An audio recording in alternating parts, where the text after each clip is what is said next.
Greetings, everyone. 12 Faces of Sober Speaks podcast. There's no episode number tonight.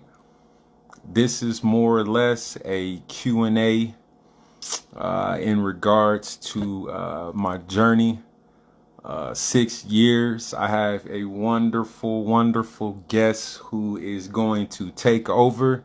I'm not going to be doing the question asking. I am going to let a very dear friend take over the podcast the very first time I'm doing this.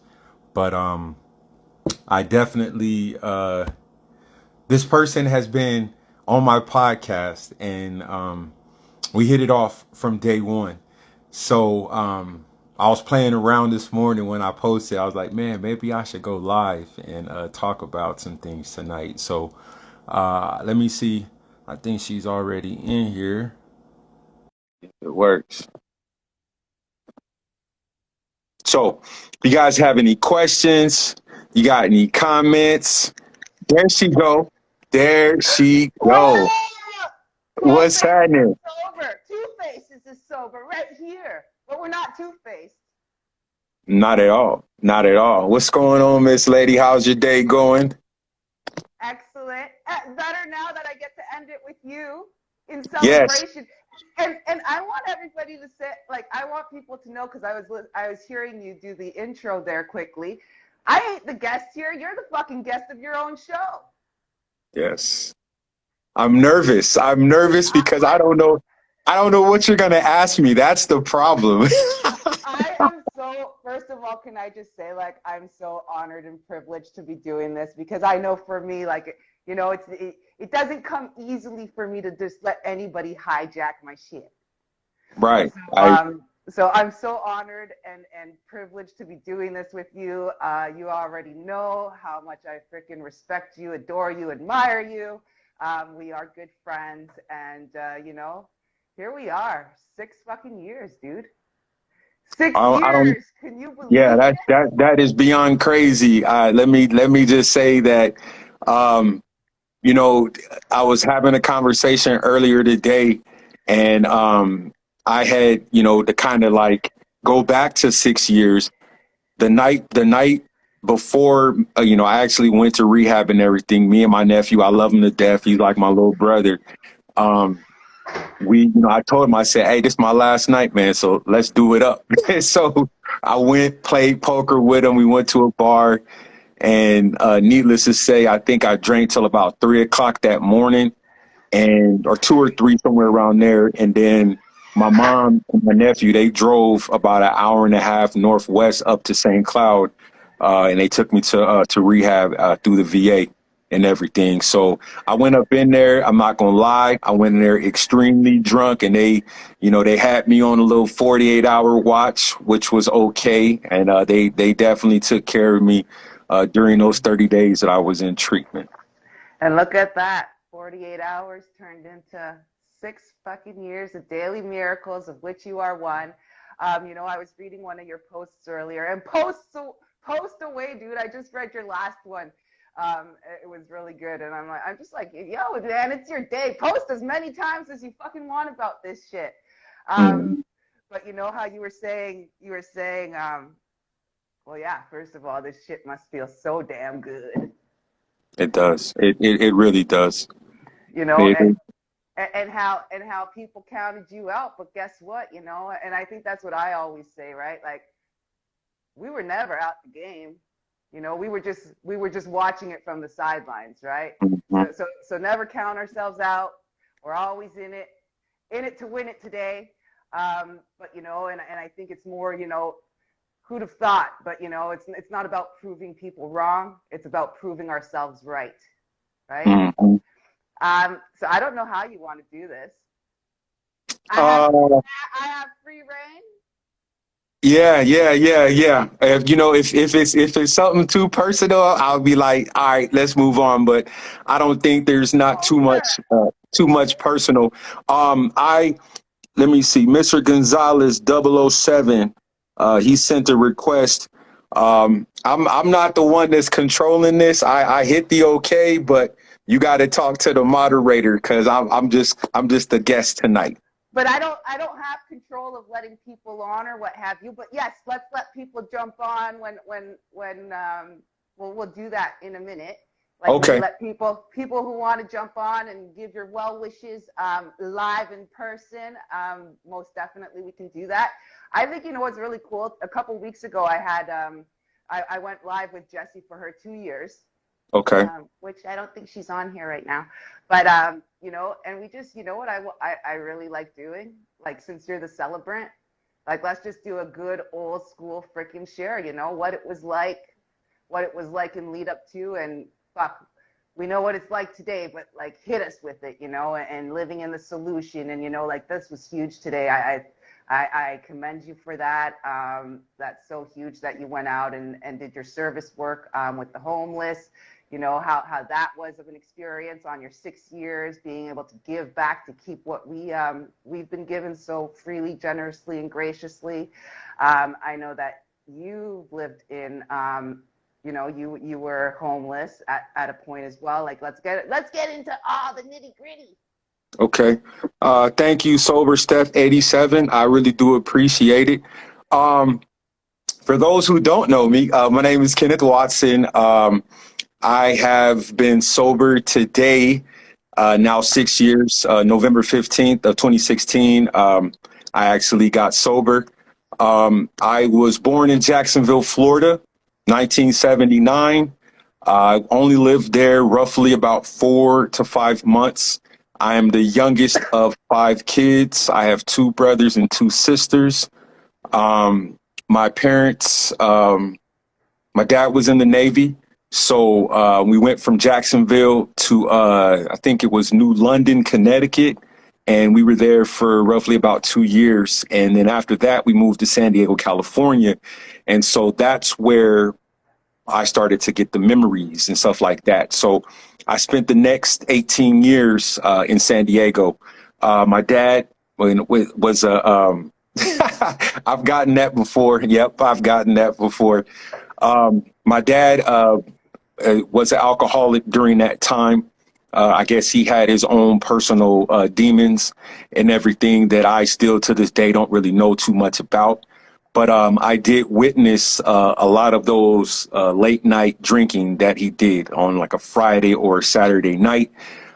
He would, you know, we had the old school, you know, the speakers that might have been about 3 or 4 feet high, 2 of them, and he would blast it. And we lived in military housing. So that was like my first, you know, run-ins with the police.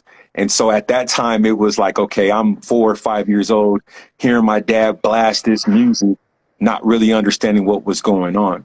So that was kind of, you know, what I witnessed growing up, those first couple of years. And then the first time I actually had a taste of alcohol, I'd probably say about 5 or 6 years old. My dad would, you know, we had a den downstairs, and he'd be like, Junior, you know, run to the refrigerator and, you know, get a beer. And I'd be like, can I open it? Can I open it?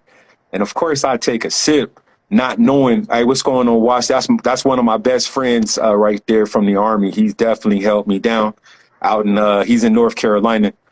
And so, but I didn't, of course, at that time, I didn't necessarily think anything. I didn't know what alcoholism or, you know, any of that stuff was. And so you know, my mom never really talked about, yada. My mom never really talked to us in terms of like, what was, you know, the definition of alcoholism. My dad was drunk or anything, or at least they didn't tell me. Maybe they told, you know, maybe she told my older brothers and sister, but they, you know, she didn't really tell us. And so for the next couple of years, that's what I witnessed was my dad drinking. And as I mentioned, my dad was in the Navy. So whenever he would go out to sea, as they call it, Westpac, so he would go to all the Asian countries, the Philippines, Japan, other, you know, other islands out there, you know, he would come back with like exotic alcohol. And so because I guess it was kind of like an unwritten rule in the house that don't touch dad's stuff, shit, people did it anyway, and me included. So now, mind you, here it is. I'm in elementary school taking a shot here and there, experimenting on some of the nastiest alcohol from different countries. And there was, you know, obviously, you know, my parents, you know, they had issues and struggles. You know, my dad was out there in the streets, other women and stuff like that. And I'll touch on those activities because it kind of, you know, went off on to me as well. But you know, so our family wasn't to everybody else outside of the home, all my friends that grew up with me, they thought like we were like the Huxtables, you know what I'm saying? Because it was a two-parent home. You know, most of my friends, they only had one parent in the home or a grandmother or somebody was raising them. So, but they didn't know that hell, our family was just as dysfunctional as anybody else's. And so the very first time that I actually got drunk, I was 12, hence the name 12 Faces of Sober. My parents had went, you know, to one of their friends' house. My dad either had a bottle of E&J or Christian Brothers, and a buddy of mine, I was having a sleepover, and I was like, "Hey man, you know, you wanna get, you know, hit the little liquor?" You know, he was like, "Nah, man." I was like, "Man, fuck this. I want to drink." And so after that, I think I probably took about 10 or 12 shots. And then I had made some hot dogs and French fries and had some Kool-Aid. Let's just say all of that ended up on the carpet. And when I say that stain stayed on that carpet, that was from like 1990 until 2000 when we moved out of that house. That stain remained on that carpet. And so after that, I didn't drink anymore. You know, I was just like, I refuse. I don't want that feeling ever again. And so I didn't necessarily pick up, you know, drinking again, probably until I got into high school. And so, you know, they had, you know, ditch days my freshman year, you know, we would drink, we would smoke. And I'm like, shoot, well, hell, my parents ain't around, so let me go ahead and indulge in it too. And like I said, there was some days where, you know, either we would go to school late or I wouldn't go to school. Cool. But my mom didn't know that, you know, I was forging her, you know, her signature. So like if I was ever late to school, if I ditched school, all I had to do was just, you know, please excuse Kenneth Watson. He had a stomach ache, Ernestine Watson, you know, and be done with it. I did that shit too. Oh my God. I remember like when I entered high school, I right away, the first letter they ever received was my mom's forged signature. So throughout high school, you know, but then they started getting the telephone system, you know, back in the early 90s. And the school started, and I was like, how stupid are you? Like, I'm the one answering. Of course, I'm going to delete the voice message. Anyways, but yeah, you know, it's funny, like the things that we started. Did you notice? Like, that's what I noticed today, right? Like, I was an addict and an alcoholic long before I was an addict and an alcoholic. If I look back on first of all, our wiring and our programming, right? Like your father being, you know, in acute alcoholism, or you know, my dad being an addict and an alcoholic as well. God bless his soul. But like, you know, it's just it being in my DNA, you know, it was what I was around from a very, from a very early age, you know. But if I go back to it and looking at my behavioral patterns and my I don't like calling them character defects because we're not defected people. I try to put a more positive spin on it. You know, my character defenses from a very, very, very young age, right? Like that already forging our parents' signatures and like the lying and the cheating and the manipulation and, you know, all those things, like those were ingrained in me from such a young age, right? Yeah, most definitely. And so like in high school, I was an athlete. I played baseball, basketball, and football. Football and basketball were my primary sports. And so on Friday nights, what I would usually do is just pack an overnight bag for the whole entire weekend. One of the homies, these two sisters, their mom was never home. So I always had a place to stay. And for me, I didn't really want to be at home anyway because me and my father really didn't get along. So I would leave. You know, I would go to school that morning on a Friday, be like, all right, mom, I'll see you Sunday. And, you know, so, but it wasn't really a problem. You know, it didn't really, to me, it didn't really develop until probably after high school. And even in college, like when, you know, I went to 4 colleges and universities. before, you know, that last school. The fourth one is where I got my bachelor's. So big shouts out to Freddie Walker, Kahar Canyon. You know, we drank just like any other college student. But see, when I got there, I was 21. So I was legally able to drink. So yeah, I was buying them alcohol or whatever. We would chill in my apartment or whatever. And the person I was dating at the time, you know, I remember I had a bottle of, I think it was like vodka. And I had, you know, normally I would never have alcohol stored in my apartment, but that particular day it did. And so she got the whole entire bottle. It was full. She poured it down the sink and she was just like, you know, you don't need to have this in here. You know, you're going to end up developing a problem. And I'm like, man, this, you know, this woman's tripping. And not thinking at that time, I'm 21, 22, not like no responsibilities. And so I'm like, all right, whatever. It didn't become a problem until I got out of college. What's going on, Dave? Big shouts out to New York. I had graduated college in 2003 with my bachelor's. All right, Watch. Well, hey, thanks for coming through, bro. I'll holler at you. And I had I graduated. I was working as a teacher up here. I was teaching either 6th or 7th grade math here in Minneapolis, as well as I was working in the prison.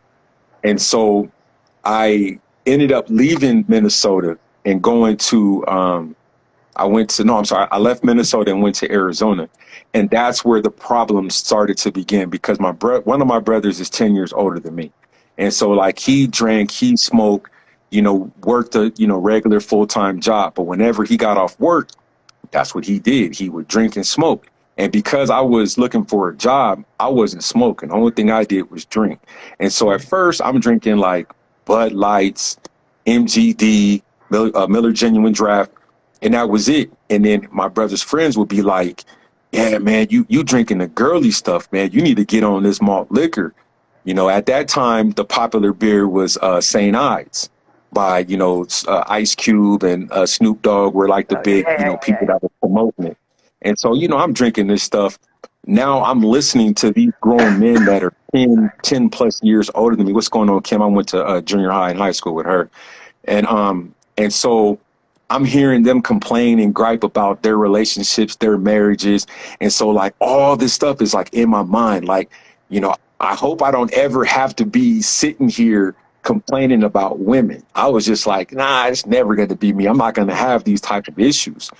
Sure enough, I link up with somebody that basically had me on them same type of problems. And so what did I do?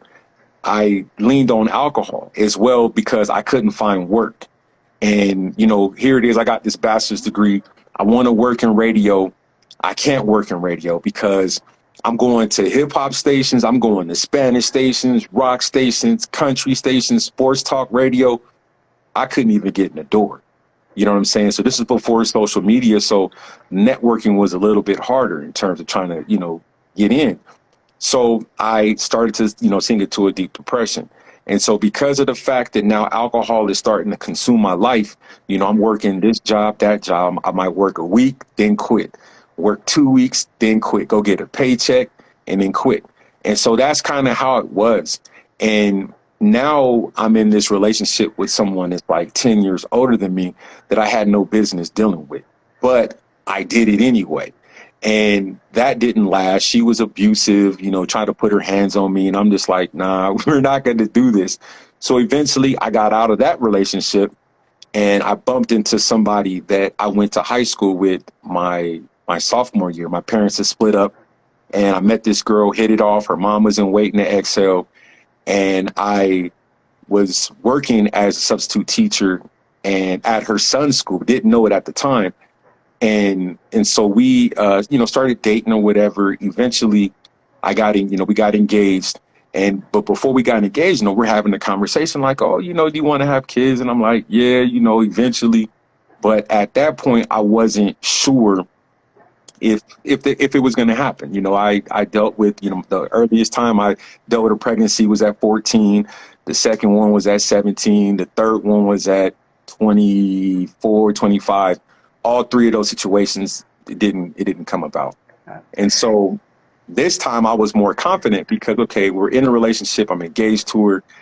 And I told her, I said, look, keep the baby. I was like, I had a 2-bedroom apartment and I was like, you know, you can move in here with me but if you get rid of this baby, it's gonna change me. She didn't believe me. And so she went ahead, she had the abortion. I never forget that day. I drank five, when I say five 40 ounces that night after she had the abortion. And so after that, we had a rocky next 8 months. And so I was just like, constantly, we're going back and forth. This woman was, as we would say today, out here chasing money, chasing athletes, chasing the men that was top tier, but I wasn't that guy. But for some odd reason, we're together. And so one day she just, told me, she was like, we can't get married. And when she said that, I just lost it. And so I went to work that day. I won't say the company, but I ended up drinking. And so some stuff happened that day to this, I don't remember, but all I know is that I ended up going back to the apartment, and we get into an argument. She calls the police, tells the police that I don't live there. And I'm like, as you know, I'm a sneakerhead. So I'm like, I got all these shoes in here, all my clothes in here, my checkbook, driver's license, all says this address. So how is it that I don't live here? And so they were like, well, you have to leave. And I was like, well, where am I supposed to go? Because this is where I live. They're like, well, you got to find somewhere. So I left, went to the store, came back. When I came back, the police was like, well, we can take you to jail. I said, all right, do what you got to do. So I was upstairs, I'm not going to lie. I punched a hole in the door, didn't touch her. And I guess either somebody, because we live on the second floor, so they heard it, called the police again, and they're like, yeah, well, we need you to leave. Mm-hmm. So I went outside. The cop was like, look, man, you keep talking, we're going to take you to jail. I asked him one simple question. I said, have you ever been in love? He said, yeah. And I said, love will make you do crazy things. He's like, all right, stand up. And I got arrested. So I got arrested. I spent a night in jail, like 16 hours. And then my mom, once I got out, my mom was like, you need to leave Phoenix, come back to Minnesota. And I said, but what am I going to do then? And so she was like, I don't know, but just come back. So I came back, and then I went on a binge. And I went from my mom's house. My mom kicked me out, went to my nephew's house. My nephew's wife kicked me out from drinking. My sister refused to let me stay with her. And so I went to my dad's house. Me and him got into it, and then they tricked me. And they were like, okay, go to rehab. And so I went to rehab, did 30 days. Here in Minneapolis, one of the most hoodest rehabs. They in there smoking weed, all this stuff. And I'm like, why am I in this? And so I did my 30 days. Now, mind you, when you go to rehab, they, the counselors give you the little exit counseling. They're like, okay, what are your plans? I'm like, I'm about to join the military. They were like, we're at war. I said, I'm at war with myself. So why am I going to sit here and be out here on the streets without nothing? I said, I have a guaranteed paycheck on the 1st and 15th. I'll be able to get housing, be able to get medical, and I'll have a job. So I went ahead and joined the military June of 2009 with this addiction of alcohol. Now, I went basically 10 weeks of basic training, no drinking, obviously, because you don't have access to alcohol. Completed that, went to school. During that time when I was in school, they give us the weekend passes. You can leave the base. I got caught drinking. And so they pulled my ID and was like, we can kick you out for this. And I was like, well, if you kick me out, go on ahead and kick me out. They didn't. We got punished, me and the guy who was drinking. After that, I, completed the 8 weeks of school, got to my first duty station. Now, mind you, I'm thinking to myself, like, all right, I gotta go to work, so I can't drink. But what people don't understand is that the army welcomes drinking. So all my buddies, matter of fact, the guy, Washington, that I had mentioned, he was right there with me. So we would, they were taking me around Fayetteville, North Carolina. We going drinking, bar hopping and stuff like that. And so now, it went from me being this calm guy to, bringing back the anger, because I never really addressed any of these issues. I didn't have a counselor or anything. So early in my career, I'm already getting in trouble. You know what I'm saying? But they couldn't figure out, like, dang, man, this guy is brand new. Like, why is he acting like this? So basically, I got into a relationship, was engaged for a second time, but from someone that I knew here in Minnesota. That didn't work out because of my drinking problem. So now I'm thinking in my mind, like, what am I going to do? Like, this relationship is over. I got to continue this career, but I don't know how I'm going to be able to make it. Now, someone from my brother's now ex-wife, her cousin and I was cool. So she was like, yeah, what happened with you and old girl? And I'm telling her she's being there for me, not knowing that this woman was plotting to get with me. And so, of course, I'm like, all right, well, I'll go ahead and do it. Worst mistake. The woman, she had more problems than I could ever imagine. Her baby daddy was a big time drug dealer in Phoenix, and that and other stuff. And so we ended up getting married within, I'd say, 5 months of actually talking, which was like the worst mistake. For the next basically 5 years, it was hell. But We when we're in that state of mind, we're not thinking about that shit, because like that was like me too, with one of my longest lasting relationships or whatever, right? Like you just jump into it not knowing, and like 5 months, like fuck me, it was 2 months and I was pregnant, and but like, you know, we didn't even fucking know each other. Like that's not enough time to actually know, like, and what we're both coming into it with, right? Like, so as much, as much as she had baggage, like you had baggage, obviously, and like coming in there with our own separate issues and addictions and problems and trauma, and like it's just, yeah. Yeah. And so like we tried to make it work, and and obviously it didn't. And so basically we were in North Carolina probably for like another year, up until I ended up getting another duty station, only for the sake of her to be closer to her kids, because her kids didn't live with us. So I picked El Paso, Texas as my next duty station, which was the worst mistake because it was too close for her to get on the road and go back to Phoenix. So it was like whenever she would get upset, either she would catch a flight or she would get on the road and go.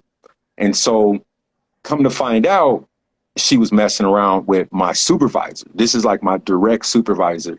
But they were both sneaky with it. And so like he would tell me like, yeah, man, I met this girl. She's a nurse and she's out in Las Cruces, New Mexico. Now, mind you, my ex-wife worked in Las Cruces, but my mind, because most of the time I was still drunk at work, so I wasn't processing it. So I was like, oh, okay, that's what's up, man. And then it came out eventually. And it was crazy because like in 2014, like it was my birthday. It was her birthday was like 8 days before mine. And so we went to Phoenix and then we came back. And when we came back, right before I left, we had got into it or something, left Phoenix. And so I had some moonshine, never forget it. And it was at my buddy's house around the corner. So I went and got it. And I'm out in the garage early in the morning, 8 o'clock I'm on vacation. And so I'm drinking it. And so she comes out there going off on me, whatever. And then she ends up grabbing the mason jar. And so as she grabs the mason jar, I'm trying to like take it back from her. So eventually I let it go. And so when I let it go, she like fell backwards. And when she fell backwards, the mason jar like fell on the kitchen floor. And because when it fell on the kitchen floor, broken glass or whatever. And so like it cut my leg up. So what ended up happening, I'm walking around the neighborhood, leg all bloodied up. Somebody calls the police. They call the police. They were like, what's going on? This and this and that. I said, take her ass to jail. I was like, she attacked me. And so of course they called the ambulance. The ambulance came. They took her in handcuffs. So what they did to me was like, all right, since you had this incident and it was alcohol related on the base, you got to go to rehab. And I was like, I ain't did nothing. Like, she attacked me. Yes, I was drinking, but I'm minding my own business. So I go to rehab. And I mentioned this on a podcast a couple of days ago. I was in a rehab in Alexandria, Virginia, Fort Belvoir, and one of my former guests a couple of days ago, she actually did her rehab at that same facility like 4 years later. And so I did my 30 days. When I came back, they were ready to kick me out. So for the next like 5 or 6 months, I'm in limbo, and I'm embarrassed because I'm like, man, like, what am I going to do with my life now that they're about to kick me out? So with the grace of God, I don't know what happened, but they ended up losing my paperwork, which is like every month you're supposed to get a monthly counseling. And because I didn't get, these monthly counselings, my new leadership, they didn't have those same reasons as those who decided initially to kick me out. So I was like, all right, then whatever. And so instead of them kicking me out, I took a medical separation. And so that was the benefit. And I think Tim asked a question, and I'm Yeah, gonna.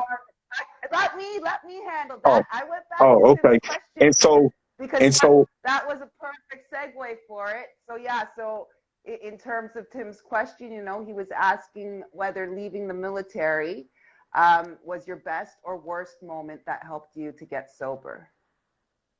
not that first year. In 2015, from August of 2015 until August of 2016, that was like a complete blur. I had money in my pocket. I had over 30 grand in my pocket.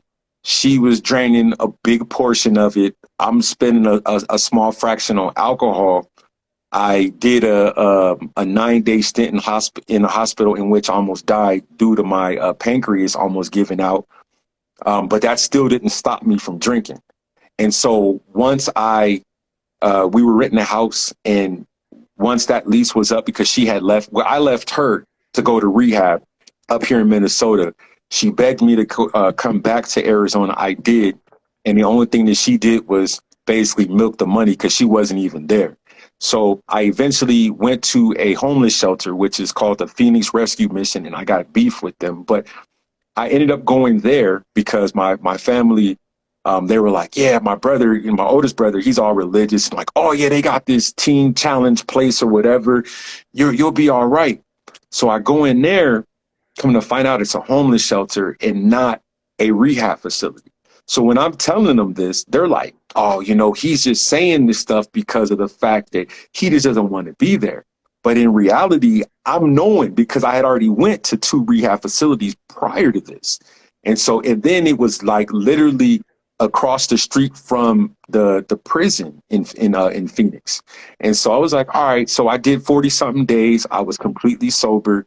And then I came back. I got kicked out of the homeless shelter. And as I got kicked out the homeless shelter, I called my mom. I was like, hey man, I got to come back up there. And my mom was like, well, you got to get sober, in order for you to come up here. And I said, all right, mom, I got you. So I had to, I called the VA, was like, hey, can I, I would like to go to rehab, self-referred. And they were like, well, we can't get you in for a couple of weeks. I'm like, please, can you get me in any sooner? I said, I don't know for sure if I can make it those couple of weeks. And they were like, well, we'll try to, keep you on an emergency basis just in case. And so, during that time, I'm an avid poker player. I was.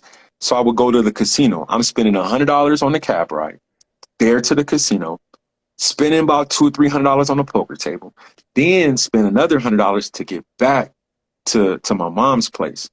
That particular day, I slept probably until about 2 o'clock that afternoon. My mom was like, Junior, I need to talk to you. And I was like, I'm hungover. Like, man, what the hell does she want? And then she's like, what can I do to help you?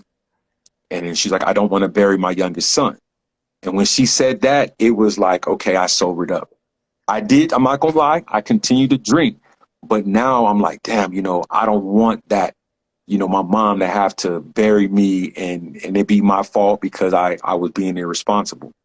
So I was like, all right, I'll go ahead and I'll go to treatment.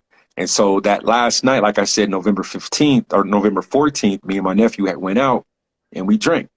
And so I didn't know what to expect. I went up there, I said, okay, my mom was like, just have an open mind. You never know, you might like it, this and this and that.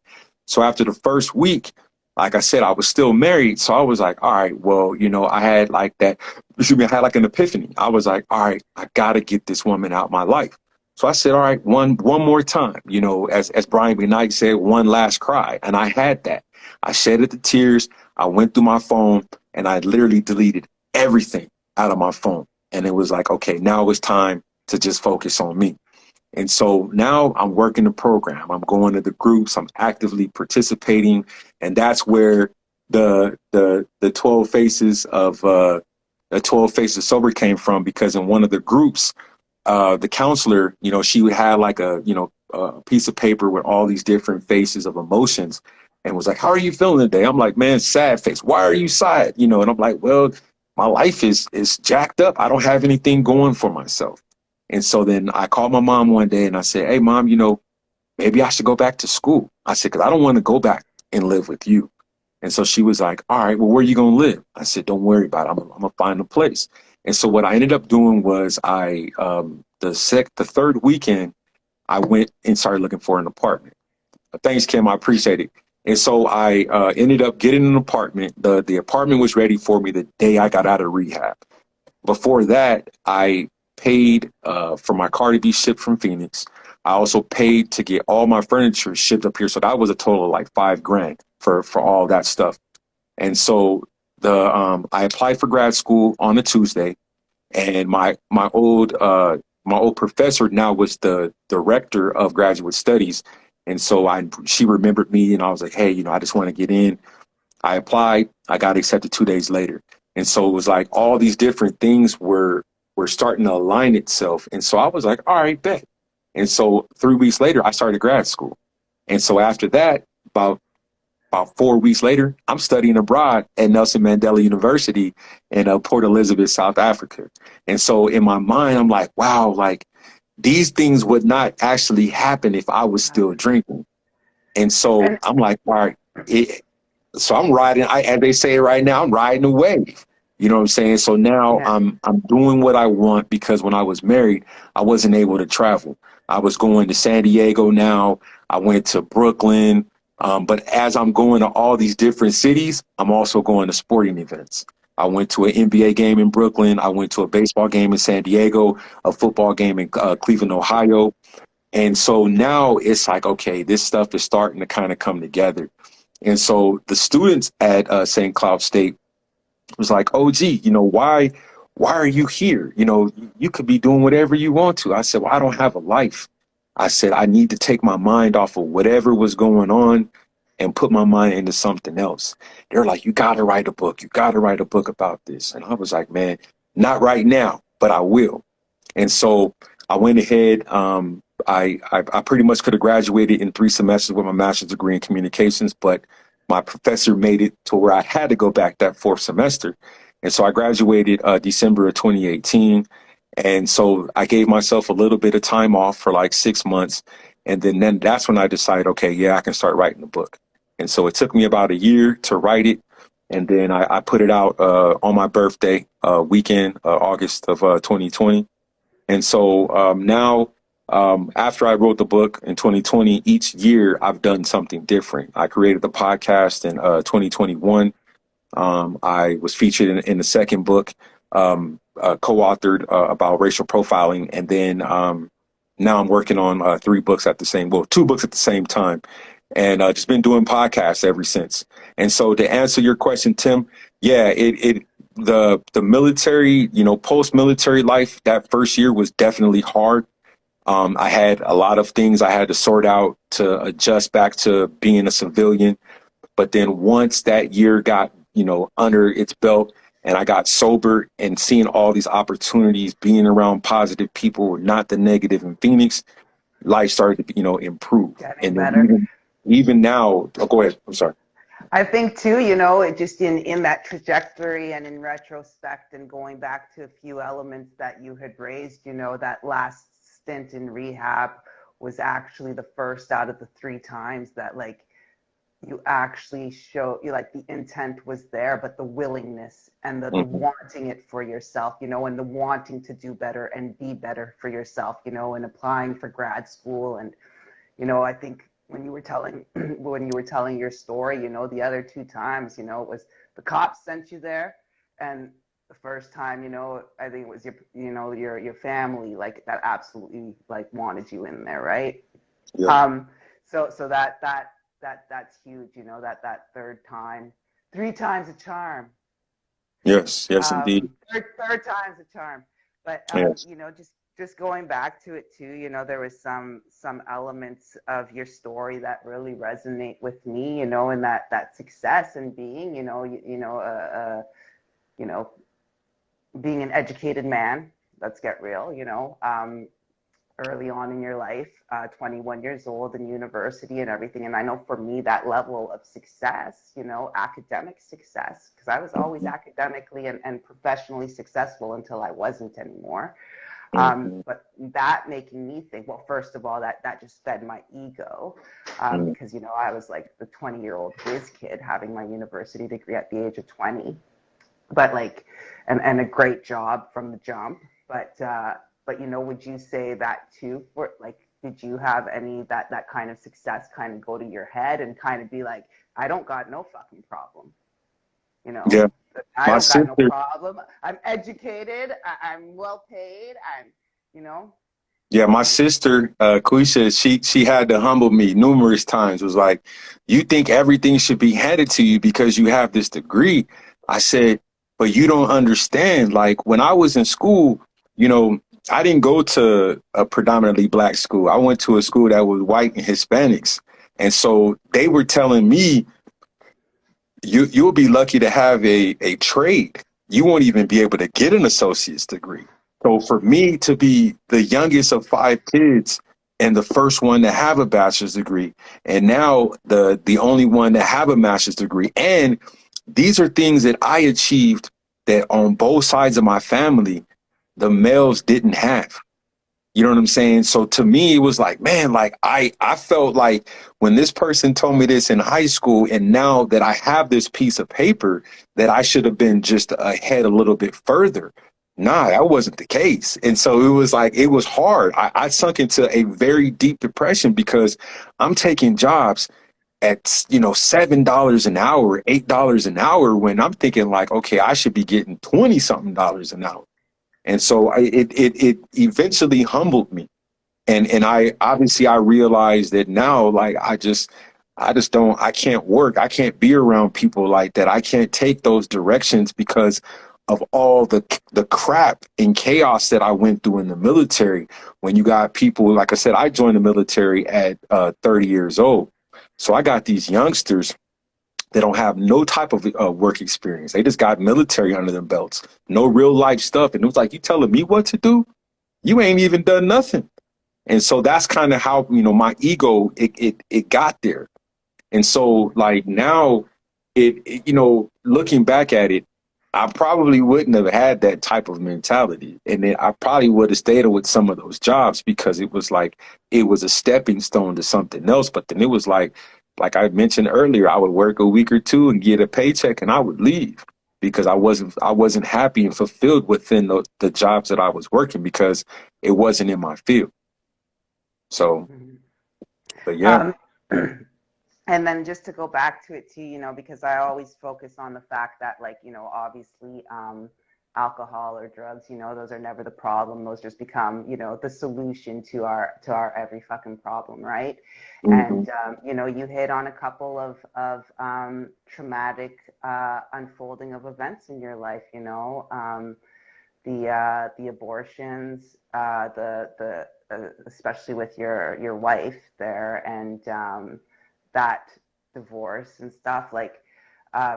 So would you say, you know, like, were you using it as a crutch and to mask and to numb out and to fill voids within yourself? Yeah. And obviously, you know, you said it quite frankly, you know, you were in a depressive state there for a while too. What would you say, you know, obviously putting that poison in our bodies just exacerbates and compounds that depressive state even more. Yeah, it was because like when the person in '08 had got pregnant, like I was, you know, you know, she had two kids already, and I was like more of a father to those two kids than their own fathers. And so here it is, I'm picking the kids up at school, daycare. I'm taking them to school, daycare. I'm making sure they're doing their homework. I'm making sure they're having dinner. So these are things that like I'm already having a ready-made family. And so when someone now says they're pregnant and now they're like, well, I don't want it. It's like, okay, but why did you lay down? Why did you know what I'm saying? Why were you okay with laying down? But then now the repercussions from laying down is there, and now you don't want it because like I said, I don't believe in abortions, and so and it's not no political. That's just me. But and so yeah, it was hard. It was hard to really deal with, and I I sunk into the depression because it was like I didn't. These are all shocking topics. These are shocking things that are happening to me, and I didn't know what to do because, as I mentioned earlier, like my brother and his friends, they were complaining about their significant others, and so now I'm going through some of the same similar problems that they're experiencing, and so now I'm like, shoot, well, this is what they did to cope with it, so now I'm coping with these same problems. You know what I'm saying? And so, But but do you think, looking back on it now, right? Like, how, first of all, like, I'm so grateful for my past today, right? mhm, And like, there's always been a higher power with me that I recognize today for me to be here to live to tell the tale. But back in those days, like, don't think I was thinking like the higher powers doing this shit for me that I can't possibly do for myself, and giving me these situations to grow through, right? mhm, Little did I think I was doing any kind of growth, but and giving me that lived experiences and giving me those situations for a reason, right? Like, I was pregnant at the age of 16. I clearly had a fucking abortion. But my frame of mind at that point, like, when after I had the abortion and I was fucking hopped up on morphine, like, get me the fuck out of here so I don't waste this high. Like, mhm, I wasn't in any kind of right mind to be a mother of a child at the age of 16, like that's for damn sure. You being in full acute alcoholism, like, do you think you could have really been, and as much as you said, as much as you said this would change everything, mhm. thinking back on it now, maybe the situation happened exactly the way it was supposed to go down for you to be the person that you are today, right? Yes, I totally agree because for one, there's no telling if she would have had that child, would that child be in my custody or hers? Because I know that we wouldn't be together. You know what I'm saying? So that might have been an ongoing battle right there. And I am thankful. I'm not thankful for the abortion. I'm just thankful for the relationship itself not working. You know what I'm saying? Mm-hmm. Because it was doomed from the start. I wasn't a person who enjoyed going to the clubs like that. She was a club rat. And I wasn't, I just, that wasn't my thing. You know what I'm saying? Like, I wanted a family. I wanted to be at home doing family things and not in the streets. You know what I'm saying? So that was something that I had to actually deal with. And so from there, like over the duration of the 6 years, like I've had growing pains. This hasn't been easy. The passing of my grandmother, I am thankful. She passed away, I think, like 3 years ago. I'm thankful that I was able to see her sober. I surprised her on her birthday, I think, in 2017. And she passed away, I think, right before COVID had hit, so in 2020.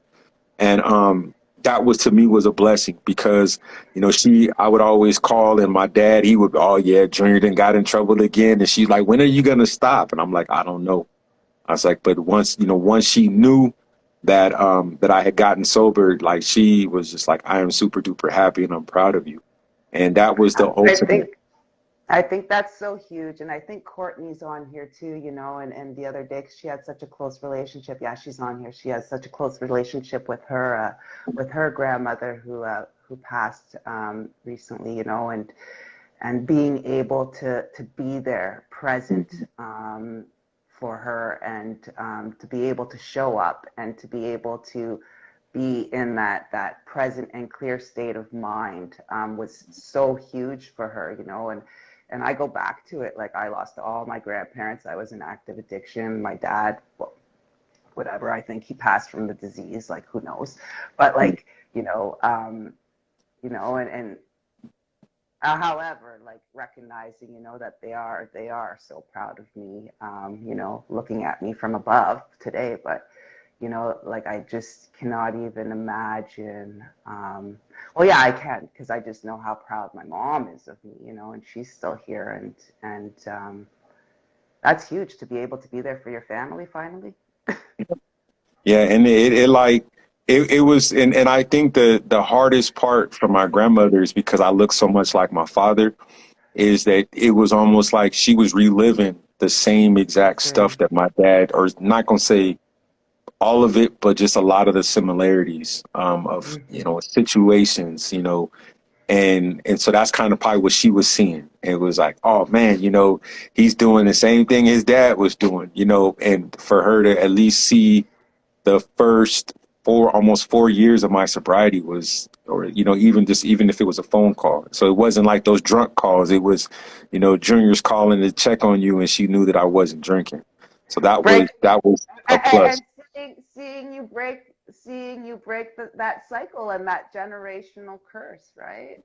Yeah, and it's been a good feeling, definitely been a good feeling, and so I'll say this, like what I've learned, like especially here recently, with me moving back to Minnesota, is Minnesota's always been like home to me since 2000. Regardless of how many times I life got hard, I would come back and I would be able to get my shit together. And so each time that I did, something changed. I got in trouble in '08, '09. I joined the military. 2016 when I came, excuse me, 2016 when I came back, I got sober. 2022 I came back. Now I'm celebrating my 6 year anniversary with my family. And all kinds of things have transpired just in this short amount of time of being back.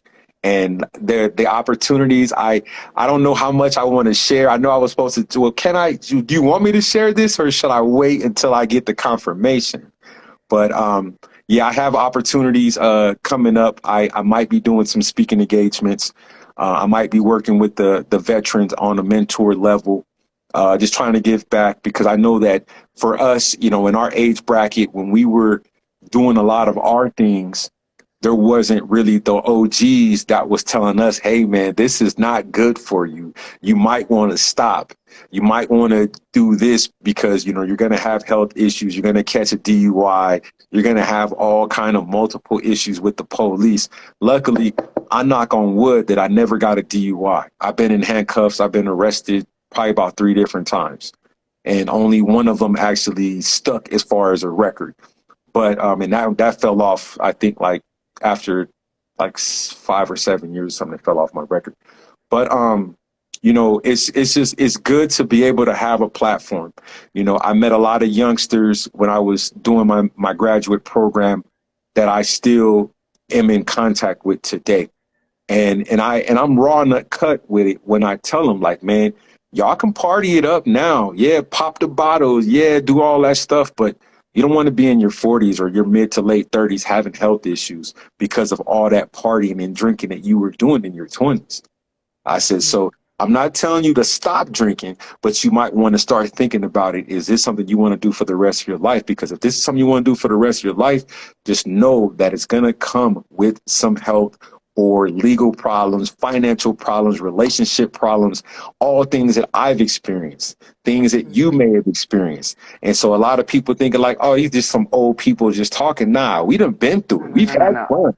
You know what I'm Yeah. saying?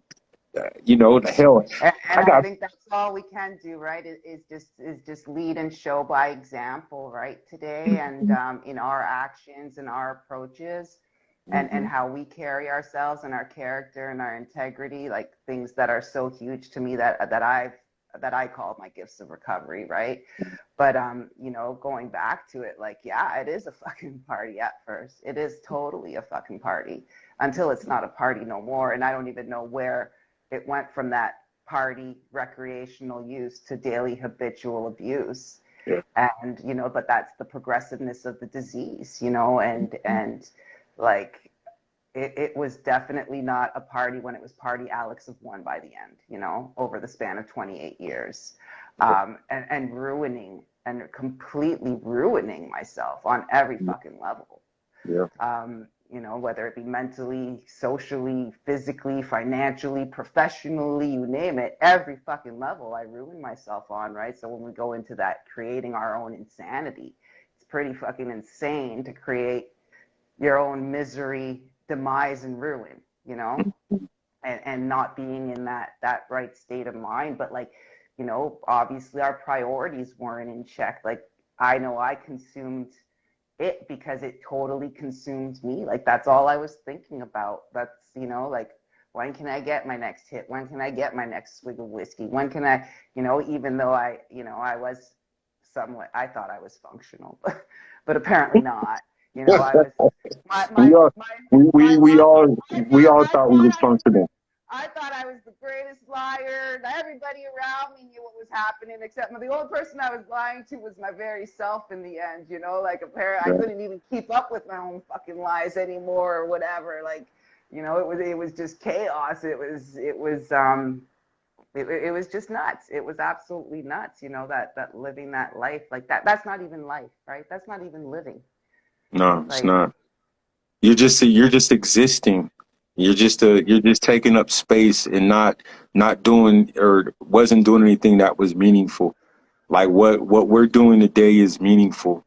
What we're out here speaking out against is meaningful because this is something that's, we knew the opposite. So as we're, it's kind of like OJT, we're learning as we're going, but as we're learning, we're also becoming better people in the process. You know process, what I'm yeah. saying? And that's where it's key. You know what I'm saying? Because like I said, for early in sobriety, I struggled with watching sporting events because I was so used to sitting down, having a drink, watching the game. Now it's like, okay, I'm sitting here. I gotta have, a beverage. So I gotta have, I keep a gallon of water nearby just for the fact of like, okay, if I get that urge, every other commercial is beer. You know what I'm saying? So it's kind of like, all right, well, I gotta, do something. And so even with now, like you mentioned it earlier, like coming back here, on my birthday, August 2nd, I met a good group of people here, and they do volunteer work, or they help the homeless here in the city of St. Paul. And so I told him, I was like, look, man, this has to be like the calling. Like if I was still in Florida in that situation, would I've been able to give back, as you said, service. And so like I'm out here, fellowshipping with these veterans who have already doubted the system, saying that veterans don't get no help, they don't get no respect. And I'm like, I'm living proof that that's a lie. You know what I'm saying? When I was down and out, all I had to do was make a couple phone calls, fill out a couple pieces of paper, sign my name, and things started to, unravel. You know what I'm saying? So, and that's why I try to use my examples. I just helped a buddy of mine that was in the Army that needed some work done on his car. You know what I'm saying? So his process is about to start. And it's just a more or less of a matter of trying to give back and encouraging those veterans like, hey, man, we have that military, backing. We did whatever we did, but there's also life after the military. And you're going to have to face those issues that you may not have addressed when you were in the military. You know what I'm saying? So get yourself in therapy. I've had therapy out of the 7 years I've been out the military.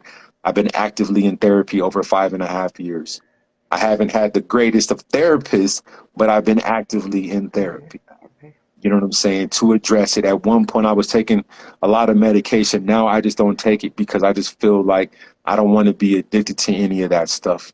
I don't like the effects of the medication, so I've stopped taking it. Yes, I've developed diabetes. Yes, I've lost a lot of weight in the process, and I'm happy with the weight loss, needless to say. But it's still one of those things. I have to live with having diabetes until I can get it reversed. And I'm working on it, and it's tough. But there's that's what happens. Those are the side effects of alcohol, having the high blood pressure, having the anxiety, having the depression. But if you work towards improving it, those things can eventually go away. But it takes Well, time. I think that's so important to note, and me and my approach, and recovery being a transformative process. Abstinence is but one piece of it, right? It's but one piece of the equation.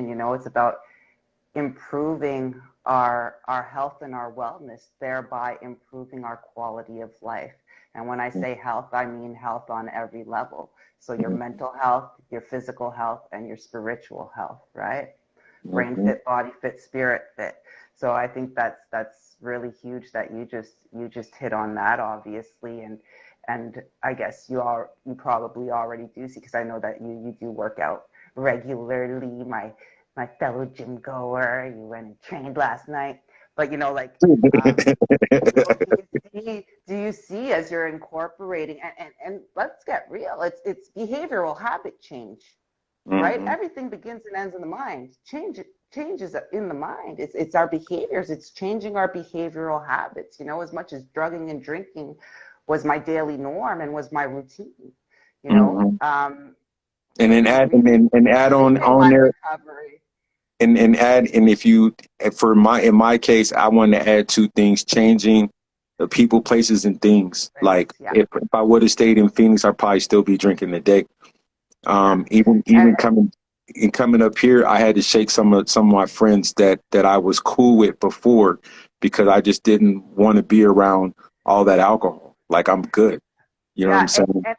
and I think and even the further along I get in my recovery, right? Like, and all my friends today are outside of my family and my coworkers, but like my friends, they're all in some way, shape, or form in some kind of recovery, right? Like I don't associate with the normies. No, but but it's about changing those people, places, and things. But I'm constantly changing also people, Hmm. places, and things, even today, even at 5.5 years in.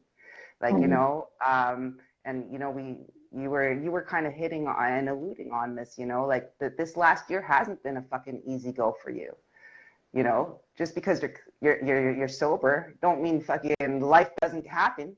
Life's still Yeah, happening, yeah. right? It's The just the way you're life dealing and goes on. coping with it now. Exactly. It's just the way you're dealing and coping with it now. Life is still going to happen. It happens for us. It doesn't happen to us, and I think that's the huge difference. But, even today at 5.5 years in, recognizing, that there's was still very toxic people, places, and things in my surroundings, and recognizing that we either grow together or we grow apart. God is always presenting us, as much as people that we outgrow or that no longer serve us, or people, places, and things that we outgrow or no longer serve us or grow us. It is just, for me, God's way of presenting me with new opportunities and new connections, and to engage with, and to grow with.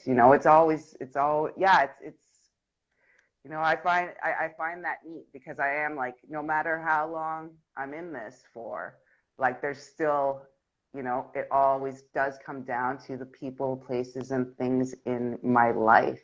And I'm constantly, having to change those or learn from them or grow from it. Yeah, yeah. Because like I said, I mean, life will go on regardless of whether or not we get out there and participate in it or not. It's going to keep going, and that's what I had to realize. You know what I'm saying? And like, yeah, this last year has been chill. I'm staying in some really really nice places. In Florida, I'm staying on the beach. Instead of freezing my behind off right now, I would be on the beach. Walking like out of the condo right on the beach.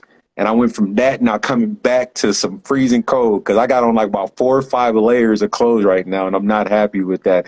Hello, Jessica. What's going on? How you doing? Yeah. Um, Oh yeah, Jessica, do you have any questions? Because I know she also answered the question and said that I should do the Q&A. I know you coming in on at the end of it. So do you have any questions for 12 Phases of Sober before we conclude this Q&A? Because I I'm want to go on all night. oh we can. I don't have anything going on. I ain't tripping. Let's go on for the next 6 years. Okay, for sure, for sure, for sure. Kidding. Thank you. I appreciate it. I appreciate it for real. So yeah, if anybody has any questions for Kenneth here. Or did you see any on there that I missed? There's a lot of I think, and that speaks volumes, to the person that you are. You have a lot of congratulatory messages. Good one. Where do you see yourself in 6 years? Let's see. I'll be 49. 49. I'll be in a house. Sitting right here doing another live with Alex. Yeah, but you know what? By that time, they'll probably have like a silhouette of the person. You know what I'm saying? So you'll probably be like standing right here talking to me instead of it being on a phone or something.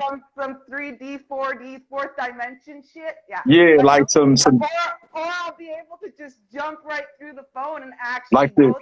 Yeah, like the Jetsons and stuff. Yeah, for sure. Since everything seems to be already predicted 40, 50 years prior. You know what I'm saying? Teleport me. Yeah. Hologram. That's what I was saying. Because I think they're supposed to be coming out with that rather soon. The holograms. Mm-hmm. But yeah, I don't, to be honest with you, still sober. So that'll be 12 years. 12 faces. And yeah, so I'll still be sober for sure. Hopefully have a little one or two, you know what I'm saying? Hopefully married. Something, you know what I mean? This old guy needs to have a couple kids, you know what I'm saying? So, hopefully by then, still out there spreading the message, still out there letting people know that, sobriety is where it's at, and look what I've done. I did this for my first 6 years. Now another 6 years. Hopefully, I never know. I might go back and get my PhD or something. No telling. You know what I'm saying? And that's the luxury. In the United States. Nah. Nope. I have too many skeletons in my closet, and I don't need them coming. Look, I don't know if you're familiar with the politics here in the States, but there's someone running for, I think, Congress or Senate in Georgia, and they done pulled out all kind of stuff from like the 90s on them. So ain't no way they gonna try to get me for some stuff that I done did like 30 years ago. Nope, I'm straight. No. Nah. Yeah, I cannot wait to see, and like we say, right, like more shall be revealed. And I think it's huge, there's already some good things going on, and that does give hope. But that bit, and especially that I'm huge on the promises. I'm huge on the 12 steps. I'm a huge 12, my 12. So that's really, so it's funny that you mentioned the 12 Faces of Sober thing and those 12 faces at the rehab center. It's funny how the number 12, how ironic. And you started drinking at the age of 12. In 6 years, we'll be at 12. Like that number 12 for me is really huge, 12. But like the 12-step lifestyle and stuff, and the recovery lifestyle. But where was I going with this? I spoke to my counselor, not my counselor, but my sponsor. I spoke to her. She's like 86. That's what I wanted to hit on. So first of all, where the fuck's your medallion that you were showing off earlier? I thought you were going to bring it on. And my question to you is, did you call your sponsor? I did. Hold on one second. And while he goes and gets that, that's where I was going with the 12 and, those 12 promises, in the program, and in our program talk. But I think, regardless if you're in the program or not, those promises do materialize. Granted, we work for them, and you definitely put in the work, and look at that medallion. It's so flashy and snazzy. But yeah, I didn't, I was trying to get it. to me before Saturday, because like I said, I had dinner at my at my sister's house, and normally like the last time we had a anniversary dinner at my sister's place, everybody the coin was in their hand and they all said something. And so I didn't have it, and I forgot because I had another one in my wallet, because I keep a coin in my wallet with me, and I should have just passed that one around, but I was like, nah, I want to make sure I give them the six, so the next time we all get together, which will be on Thanksgiving next week, I'll make sure to pass it around to them. They don't have to say anything, but just to get the extra energy on the coin, they'll definitely get that. So yeah. Thank you very Well, much, Melissa. Melissa Melissa Sober Socks. Sober Socks. Okay. Um, Yes. Thank you very much. I appreciate it. and I that's what I kind of wanted to end on, because you are a living testament that this shit does work, if we work it and if we put in the work. But those miracles and those gifts and those promises that we talk so often about, materializing. And I think you have some amazing things coming up for yourself, but put in the work, reap the rewards. And I know you're huge, in carrying the message and keeping me hopeful and hope filled, and so many others out there, and hustling that hope. I just admire you so much. I'm so freaking proud of you. 6 years is huge. Very. Keep killing the game one day at a Yes. time, Yes. and keep doing And amazing I things. wanted to say something to you. Um, First off, good job. You know what I'm saying? Good job, because I was super duper nervous about this. Um, but I appreciate you. Not only being wanting to do this tonight, but just the fact of ever since you came on my podcast, like it built a really good friendship. You know what I'm saying? And we hold each other accountable. When days is rough, we know how to get in touch with each other. You know what I'm saying? And you all right, you good. Either we gonna tell, or we like, I'm gonna tell you a little bit later. You know what I'm saying? Depending on what we got going on. And I want to stress that within those that do listen to this show tonight, is that surround yourself with a good group of people in the sober community, that you can not only you can exchange messages on social media, but just off of social media, and establish those good relationships. You don't have to be like the best of friends with everybody that you come across, but know that there are people that are just as like-minded, that are willing to just tell it like it is. And let me tell you, Alex tells it like it is. And we talk pretty frequently. You know what I'm saying? At least outside of social media, probably like at least 2 or 3 times a month. Especially recently and stuff. And I just wanted to say thank you. I appreciate you. I appreciate the fact that you know that we can be there for each other. That to me is what the sober journey is about. Is Yeah. being able to meet good people, and those friendships and bonds you build are something that carry years to follow. So like I said, we're gonna have a conversation in 6 years, but we're gonna have a whole lot more in More. between that time frame. You know Exactly. what I'm And, saying? and I think you just hit it on there, because for me, recovery in and of itself being the greatest gift of all, but for me, obviously, the connections I've made, my greatest gifts. And you are a true blessing in my life. Thank I you. just freaking adore you, admire you, respect you. And I want to, on behalf of everybody watching, everybody who will tune in, the entire recovery community writ large, a huge, huge thank you for all of the work that you put in and your many contributions to our community. Appreciate you.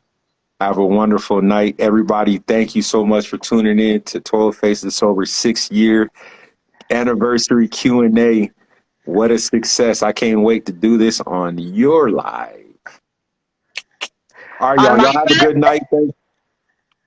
Thanks for tuning in. And until next time, we might be having some more interviews later on this week.